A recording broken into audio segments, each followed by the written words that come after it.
At the height of the Cold War, when every general in Washington went to sleep wondering if tomorrow would be the day the Soviets launched their missiles, America secretly built a monster.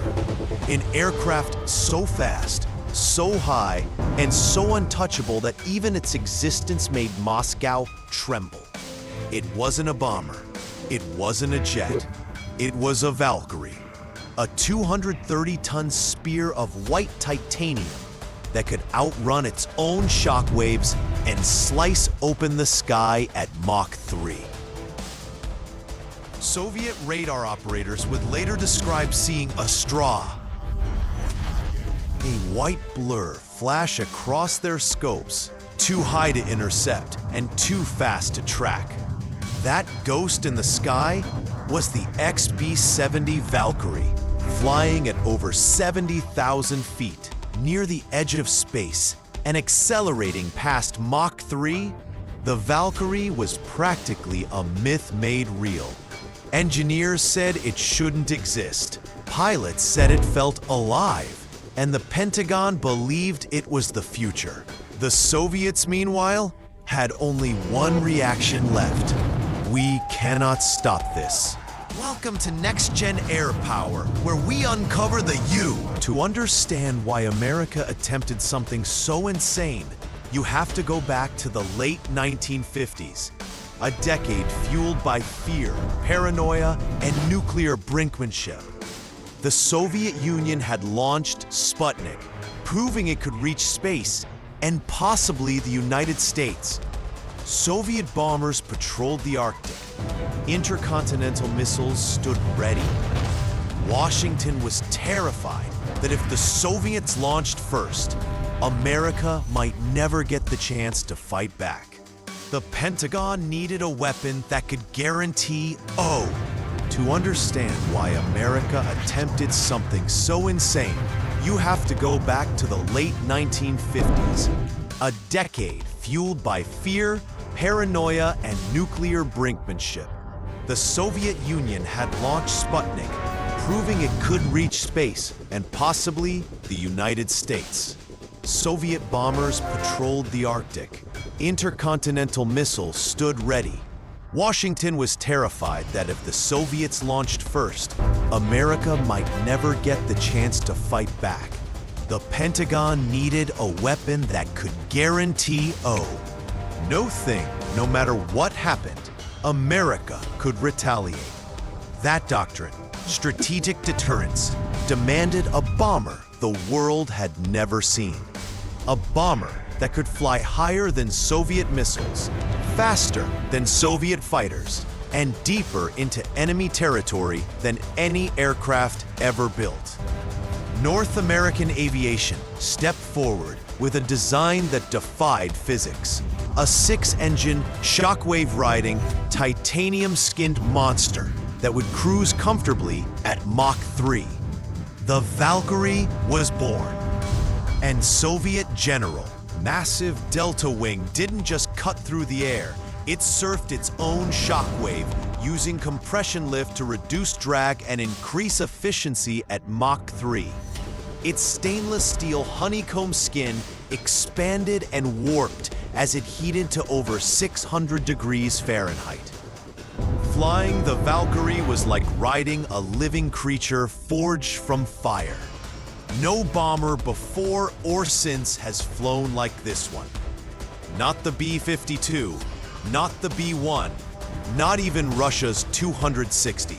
The Valkyrie lived in a league of its own. Even decades later, what? Al's panicked. In its early years, the Valkyrie was effectively unstoppable. No Soviet fighter could intercept it. No Soviet radar could reliably track it. And no Soviet missile could hit it before the bomber had already delivered its payload and escaped. A single Valkyrie could level entire military districts. A fleet of them could erase the Soviet ability to wage war. But then the world changed.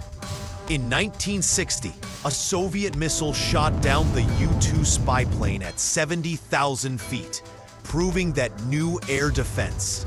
Massive delta wing didn't just cut through the air, It surfed its own shockwave, using compression lift to reduce drag and increase efficiency at Mach-3. Its stainless steel honeycomb skin expanded and warped as it heated to over 600 degrees Fahrenheit. Flying the Valkyrie was like riding a living creature forged from fire. No bomber before or since has flown like this one.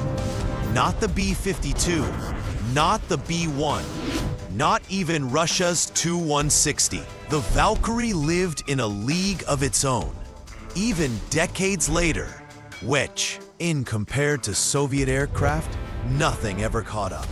The Tu-95 was slow and vulnerable. The Tu-22 was unstable. The Tu-160, built 20 years later, still couldn't match the Valkyrie's altitude or speed. Even the MiG-25, designed specifically to counter Mach-3 threats, arrived too late and overheated itself trying. The Valkyrie had no rivals, not then, not now. It forced the Soviet Union to pour billions into new radars, new missiles, and new interceptors. It reshaped Cold War strategy simply by existing. And behind this legendary aircraft were real men, pilots who risked their lives pushing the boundary between science and death. Brigadier General Al White, the first man to take the Valkyrie past Mach-3, said it felt like entering another world. Major Carl Cross, calm and meticulous, saw the Valkyrie as a scientific masterpiece, not just a bomber. On May 19, 1966, the XB-70 touched Mach 3.08, glowing hot and stretching in midair as it rode the edge of the atmosphere. But only will. Peaks later came the tragedy that ended everything.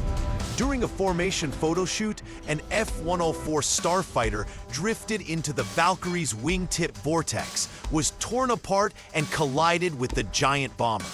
The Valkyrie spiraled into the desert. Major Cross was killed. Al White survived by a miracle. And with that accident, the program lost the symbolic momentum it needed to justify survival. The dream of the Mach-3 bomber was over. Yet the Valkyrie did not disappear.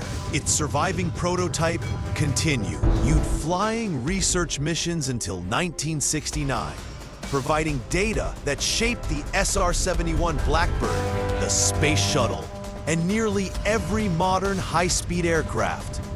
Its influence lives on in the B-1, in hypersonic research labs, and in the stealth bombers that eventually replace speed with invisibility.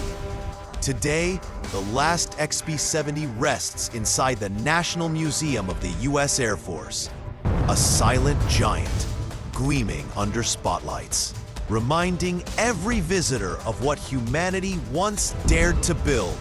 The XB-70 was a bomb, too advanced for its century, a weapon born in fear but forged in genius.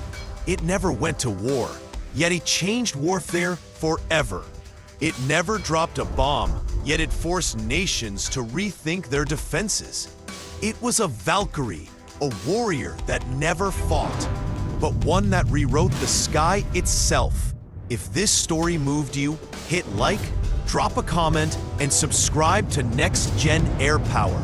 Here, the sky isn't the limit, it's only the beginning.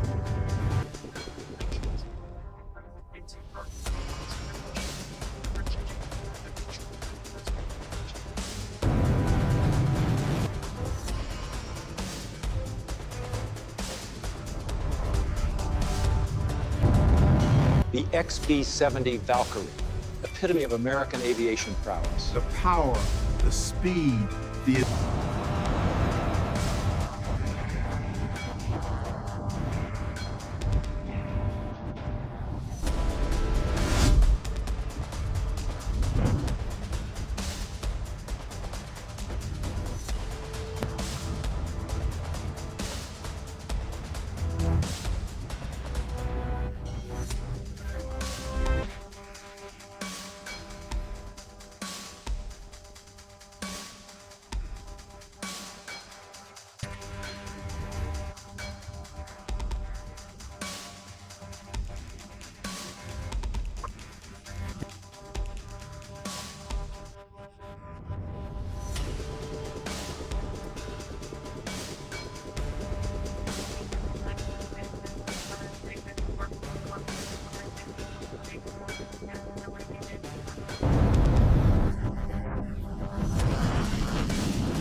In the 1950s and 60s, the Cold War was at its peak, and the United States was in a heated arms race with the Soviet.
Conceived in the early 1950s, the Valkyrie was designed to be a high-altitude, supersonic bomber capable of delivering nuclear.